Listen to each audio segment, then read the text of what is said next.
bienvenue dans votre classe. On est reparti pour une nouvelle dictée. J'espère que vous êtes en forme. Vous avez les aides au tableau. J'espère que vous les voyez aussi, normalement oui. Je remercie encore Candice qui est là pour me filmer. Je pense qu'elle va devenir caméraman ou caméra woman. Voilà, donc on y va, c'est parti. Je commence, je lis la phrase et après je vous la dicte.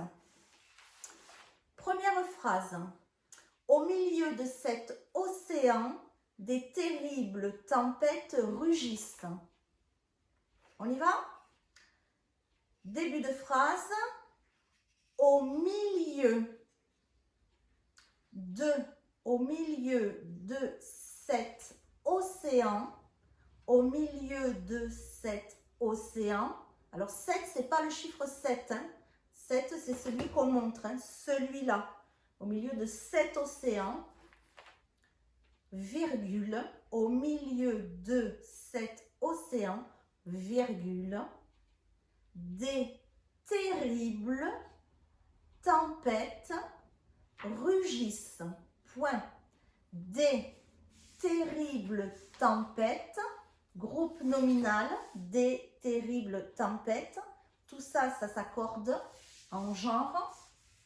Il y en a plusieurs. Des terribles tempêtes rugissent. Alors le verbe rugir, à la troisième personne du pluriel.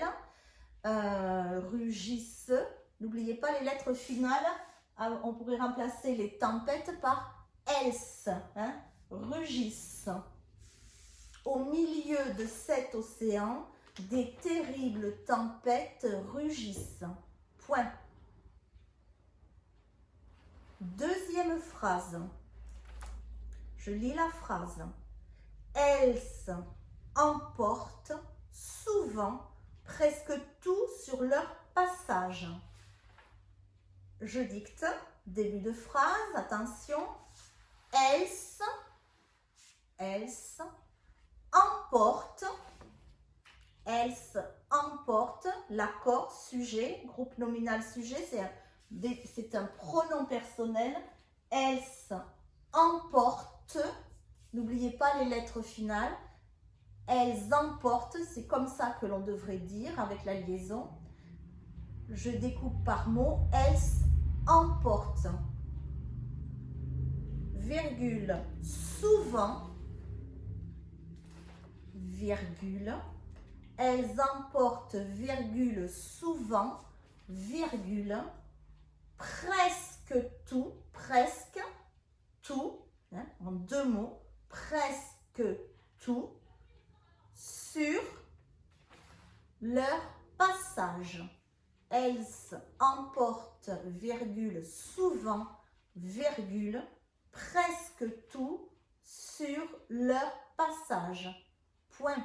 N'oubliez pas le se de passage entre deux voyelles. Attention, la lettre S entre deux voyelles. Elles emportent, virgule, souvent, presque tout sur leur passage. Point. On continue. Nous avons une visite. Bonjour Pauline. Bon, mais je continue la dictée. Allez, phrase numéro 3. Début de phrase. Dehors, virgule, les matelots, dehors, virgule. N'oubliez pas la lettre finale à la fin de dehors. Les matelots fatigués. Alors attention, encore un groupe nominal, déterminant, nom, adjectif. On accorde tout ça en genre, au pluriel. Et en nombre, donc masculin, pluriel. Les matelots fatigués. Les matelots fatigués tirent les voiles blanches pour les abaisser. Ah, je ne vous ai pas lu la phrase, je crois, mais ça fait rien, on y va, on se lance. Dehors, virgule, les matelots fatigués tirent, on est à la troisième personne du pluriel, on peut remplacer les matelots fatigués par ils. Ils tirent. Les matelots fatigués tirent les voiles blanches encore une fois, accord, les voiles blanches. Tout ça, c'est au pluriel. Les voiles blanches pour les ABC. Alors, à la fin de ABC, on pourrait remplacer, on entend et, on peut remplacer par un verbe où l'on entend l'infinitif pour les prendre, pour les faire, pour les faire, je ne sais pas.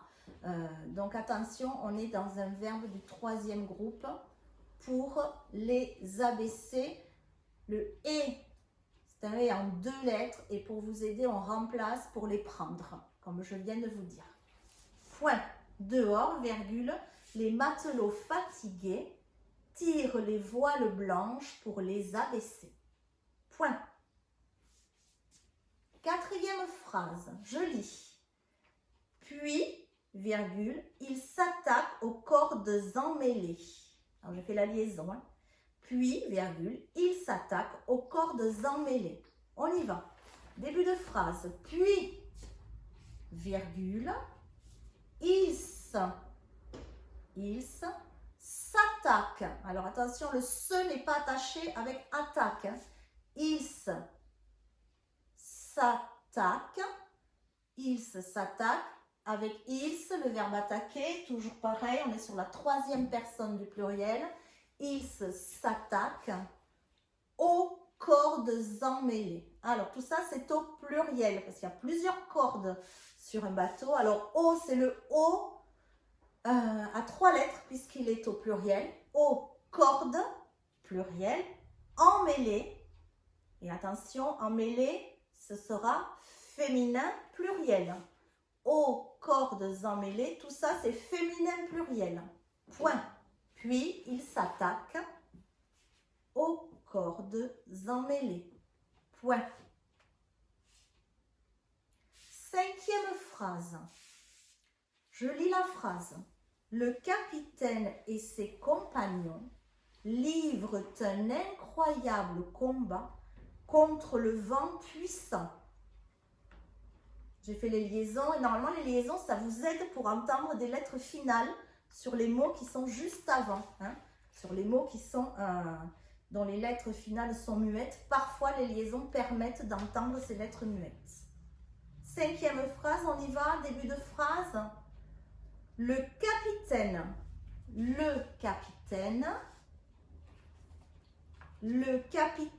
et ses compagnons. Et, c'est le et en 2 lettres. On peut dire et puis, ses compagnons, ce sont les siens, les compagnons du capitaine. Le capitaine et ses compagnons livrent un incroyable combat. Alors, livrent un incroyable combat. Livre, c'est le verbe.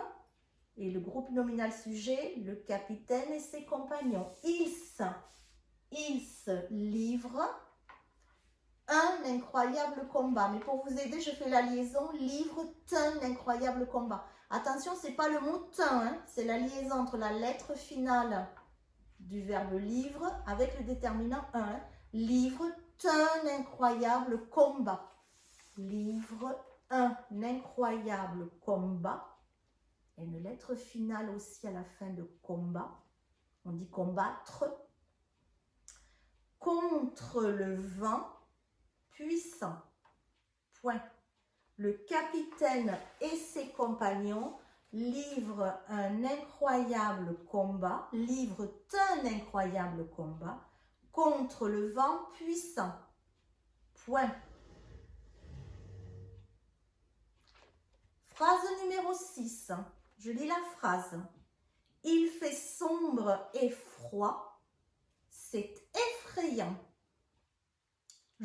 On y va, je dicte. Début de phrase. Il fait, c'est le verbe faire, hein, 3e personne du singulier. Il n'y est pas, hein, faites appel un petit peu à votre mémoire. Il fait, il y a une lettre muette à la fin.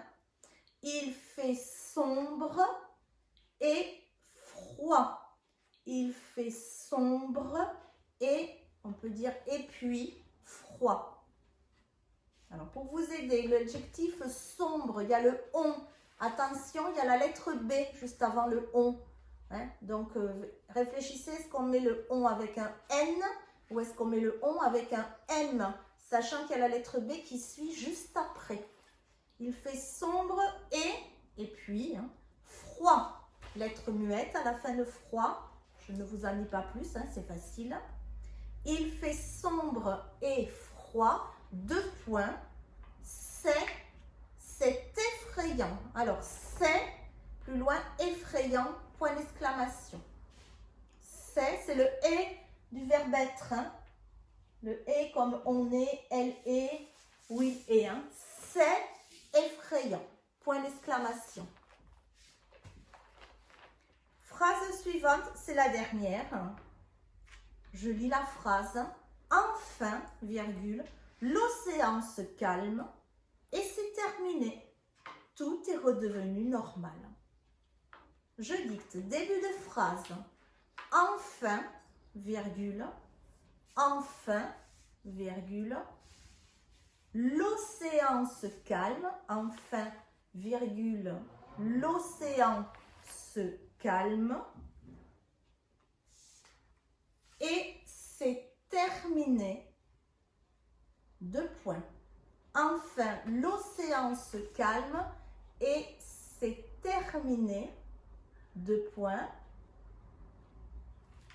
Tout est, alors si je fais la liaison, tout est redevenu, tout est, toujours le « et » du verbe être, 3e personne du singulier, tout est, hein, tout est redevenu normal, point. Tout est redevenu normal, point. Alors, je me rends compte que je n'ai pas dit au CE1 quand est-ce qu'il devait s'arrêter. Donc, je pense que vous avez fait toute la dictée. Bon, ben écoutez, hein, tant pis, hein, j'ai envie de dire, hein, tant pis, après tout, hein, en fin d'année, hein, vous faites comme les CE2. Hein. Donc, eh bien, c'est bien, hein, je vous félicite, après tout, hein, c'est courageux de votre part. Bon, voilà, il ne faut pas m'en vouloir parce qu'il y a des jours où je gère trop de choses et on est un peu fatigué. Hein. Mais bon, on continue, de bonne humeur. Et puis tout entraînement, hein, c'est toujours ça de prix, il ne vous arrivera rien, comme je dis, ce n'est pas grave du tout. Donc on se retrouve pour la correction, profitez-en pour relire un peu votre dictée, et puis je vous dis, ben, à tout de suite.